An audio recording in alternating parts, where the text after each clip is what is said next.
हिंदू पक्ष के लिए लड़ने वाली पिता पुत्र की जोड़ी। खोए हुए मंदिरों की पुनर्प्राप्ति के लिए लड़ रहे पिता पुत्र। क्या हिंदू राष्ट्र बनाने की है वकील पिता पुत्र की मंशा? ज्ञानवापी मस्जिद में जैसे जैसे शिवलिंग मिलने के दावे का मामला तूल पकड़ रहा है, वैसे वैसे टीकाधारी वकील हरिशंकर जैन और वकील विष्णु जैन लगातार मीडिया में अपना जोर पकड़ रहे हैं। इन्हीं पिता पुत्र की जोड़ी ने वाराणसी कोर्ट के अंदर हिंदू पक्ष को इतना मजबूत किया है कि दूसरे पक्ष की हर दलील थोड़ी कमतर दिखाई दे रही है।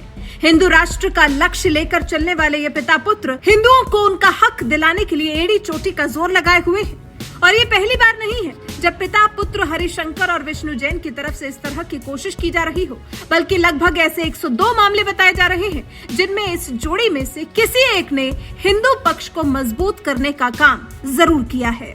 आज इस पिता पुत्र की जोड़ी की लोग खूब तारीफ कर रहे हैं। ये जोड़ी खूब लाइमलाइट बटोर रही है। इस पिता पुत्र की जोड़ी का लक्ष्य भी समान है और साथ ही एक और जो चीज एक जैसी है वो है इनकी दाढ़ी। दोनों की उम्र में जब एक जनरेशन का गैप है तो एक की दाढ़ी सफेद है और दूसरे की काली। 17 मई को वाराणसी की ज्ञानवापी मस्जिद में पूजा के अधिकार की मांग करने वाले याचिकाकर्ताओं की तरफ से पेश हुए वकील विष्णु ने सुप्रीम कोर्ट में कहा था सुनवाई स्थगित करनी पड़ेगी क्योंकि पिता और साथी वकील अस्वस्थ हैं। हालांकि सॉलिसिटर जनरल तुषार मेहता, रंजीत कुमार और सीएम वैद्यनाथ जैसे वरिष्ठ वकीलों का एक समूह मस्जिद के खिलाफ पेश हुआ था, लेकिन किसी के पास भी क्योंकि पूरे मामले की फाइल नहीं थी, सिर्फ हरिशंकर जैन के पास थी, तो ऐसे में सुनवाई टालनी पड़ी थी। विष्णु शंकर को इससे एक दिन पहले टीम के सदस्यों के साथ देखा गया था, जिसने वाराणसी के कोर्ट के आदेश के मुताबिक ज्ञानवापी मस्जिद का सर्वेक्षण किया था। इसी टीम ने मीडिया को भी 16 मई को बताया था कि मस्जिद के वजूखाने में एक शिवलिंग कथित रूप से पाया गया था, जिसके बाद पूरा मामला गर्मा गया और उस शिवलिंग के एरिया को सील कर दिया गया। सोचिए 102 ऐसे मामलों में हिंदुओं का पक्ष रखती आ रही है ये पिता और पुत्र की जोड़ी, जिसमें सबसे पुराने मामले तो साल 1990 के हैं। मथुरा में श्री कृष्ण जन्मभूमि का मामला दोनों की चल रही प्रमुख लड़ाइयों में से एक है। अपने पेशे पर धर्म चुनने के अपने पिता के फैसले के बारे में बात करते हुए विष्णु शंकर जैन ने एक बार एक सार्वजनिक मंच के माध्यम से कहा था कि कैसे हरिशंकर जैन ने बाबरी मस्जिद मामले में मुस्लिम पक्ष से प्रस्ताव को अस्वीकार कर दिया था क्योंकि वो अपनी अंतरात्मा को बेचना नहीं चाहते थे।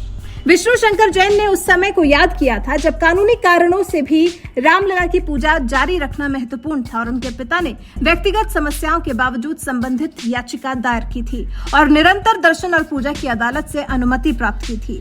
विश्व हिंदू परिषद के उपाध्यक्ष और अयोध्या में मंदिर ट्रस्ट श्री राम जन्मभूमि तीर्थ क्षेत्र के महासचिव चंपत राय के मुताबिक हरिशंकर तब एक स्वतंत्र वकील थे। एक दिन वो कोर्ट गए और जज से बोले कि देवता पिछले 8 दिनों से भूखे हैं, जिसके बाद जज ने पूजा करने की अनुमति दी थी। इस वाक्य ने मामले की दिशा को अपरिवर्तनीय बदलाव दिया था। हरिशंकर जैन के जो करीबी लोग हैं वो उनके विरोधियों के पीछे जाने में उनकी हठ धर्मिता के बारे में बात करते हैं। साल 1993 में हरिशंकर ने कांग्रेस अध्यक्ष सोनिया गांधी के खिलाफ अमेठी से चुनाव भी लड़ा था, लेकिन हार गए थे।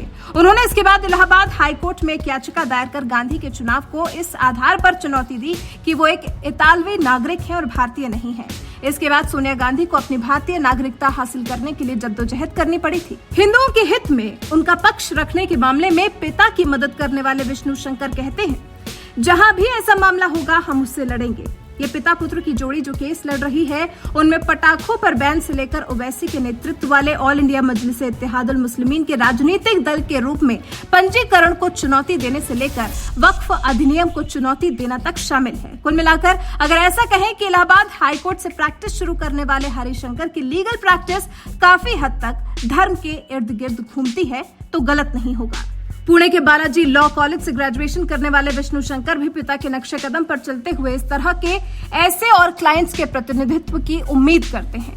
वो ऑन रिकॉर्ड एक एडवोकेट हैं जिन्हें सुप्रीम कोर्ट में प्रैक्टिस करने का लाइसेंस मिला है। इसके अलावा वो हिंदू फ्रंट फॉर जस्टिस के आधिकारिक प्रवक्ता भी हैं, जिसने 2 मई को एएसआई के 2003 के आदेश को चुनौती देते हुए एक जनहित याचिका दायर की थी।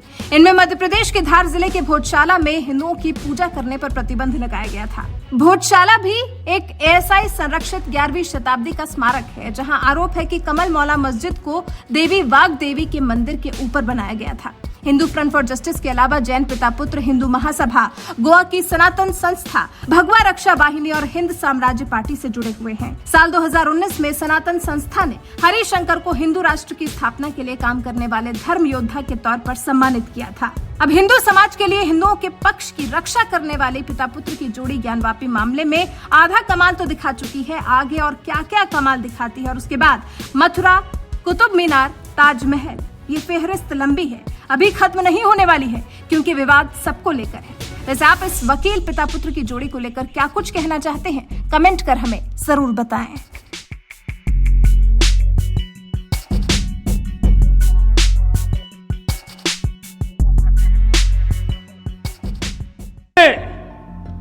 इस नगरी पर आक्रमण किए, इसे ध्वस्त करने के प्रयास किए। औरंगजेब के अत्याचार, उसके आतंक का इतिहास साक्षी है। जिसने सभ्यता को तलवार के बल पर बदलने की कोशिश की, जिसने संस्कृति को कट्टरता से कुचलने की कोशिश की, लेकिन इस देश की मिट्टी बाकी दुनिया से कुछ अलग है। यहां अगर औरंगजेब आता है तो शिवाजी भी उठ खड़े होते हैं।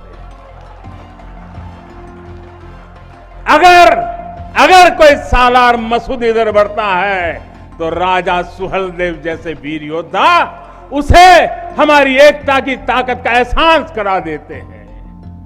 और अंग्रेजों के दौर में भी वॉरेन हेस्टिंग का क्या हाल काशी के लोगों ने किया था। ये तो काशी के लोग समय समय पर बोलते रहते हैं और काशी की जुबान पे निकलता है, घोड़े पर होदा और हाथी पर जिन जान लेकर भागल वॉरेन हेस्टिंग। साथियों, आज समय का चक्र देखिए, आतंक के वो पर्याय इतिहास के काले पन्नों तक सिमट कर रह गए हैं और मेरी काशी आगे बढ़ रही है, अपने गौरव को फिर से नई भव्यता दे रही है।